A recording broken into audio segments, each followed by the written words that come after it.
I would say as a child I was always interested in all things kind of science related. I liked rocks, I liked dinosaurs, I liked planets.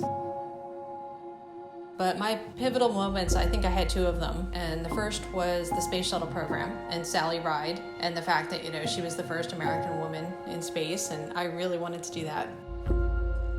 But the second was the Voyager flybys.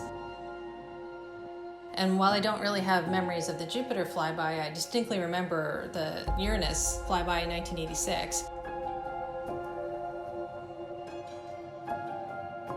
And getting these images of these alien worlds, these funny moons, all different colors, all sorts of things going on there that we didn't understand. And really that cemented for me, I wanted to study space science. There was no other question, that's what I was going to do.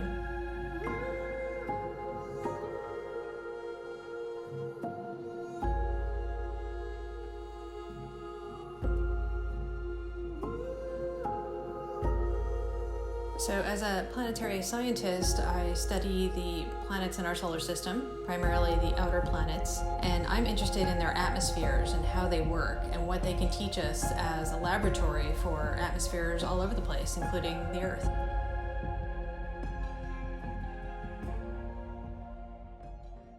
My background is a little interesting. I actually originally wanted to study Mars geology. But when I started my graduate school career, I had an opportunity to work on Jupiter data, particularly with Hubble, calibrating some of the early images before Hubble had its corrective optics, right before the Shoemaker-Levy 9 comet impacts into Jupiter.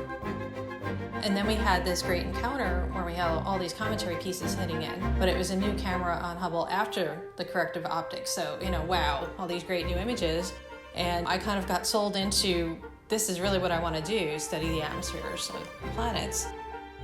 Hubble Space Telescope's been looking at Jupiter for the past 25 years, and this particular image taken just a few days ago, we can see the dynamic cloud bands, all the swirling clouds and colors on Jupiter, of course, and the Great Red Spot. But we also see wave features and smaller storms in the atmosphere, so we're learning a lot about Jupiter's weather, basically, by doing these Hubble observations.